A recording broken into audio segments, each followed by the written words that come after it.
ఇప్పుడు నేను చూపించే గుడి వచ్చి చెన్నైలో సింగ్ పెరుమాళ్ కోయిల్, అంటే ఆ స్టాప్ పేరు కానీ సింగ్ పెరుమాళ్ అనే స్టాపు.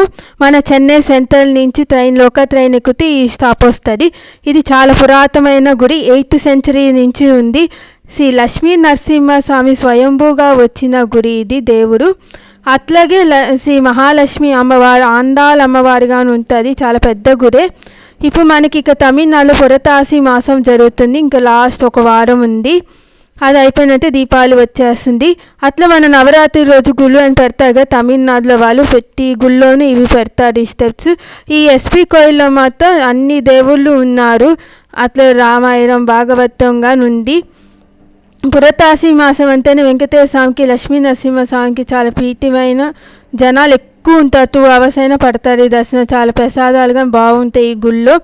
అట్లా ఎవరైనా కుదిరితే ఒక్కసారి ఈ గుడికి వచ్చి దర్శనం చేసుకోండి. లాస్ట్ ఇయర్ నవంబర్లోనే కుంభాభిషేకాలు అయ్యాయి, అప్పుడు గుడిని బాగా రీడెవలప్ చేశారు, పెయింటింగ్ అంతా బాగున్నాయి. అట్లా వెళ్ళేటప్పుడు డైరెక్ట్గా ఎంట్రెన్స్కి వచ్చేసి క్యూ ఉంటే క్యూలో ఉంది, డైరెక్ట్గా దర్శనం చేసుకోవచ్చు. ఇది కొండ కాబట్టి ఈ 30 steps ఉంటే మన దర్శనం అయిపోయిన తర్వాత ఆ మెట్లు ఎక్కి మనం బయటకు రావాలి. ఆ మెట్ల దగ్గర వచ్చి రావి చెట్టు వెంకటేశ్వర స్వామి ఉంటారు. అట్లా మా పిన్ని, మా పెద్దమ్మ, మా అమ్మ వాళ్ళు కానీ వచ్చారు. మా అమ్మ వాళ్ళ కులదైవం కానీ లక్ష్మీ నరసింహ స్వామి.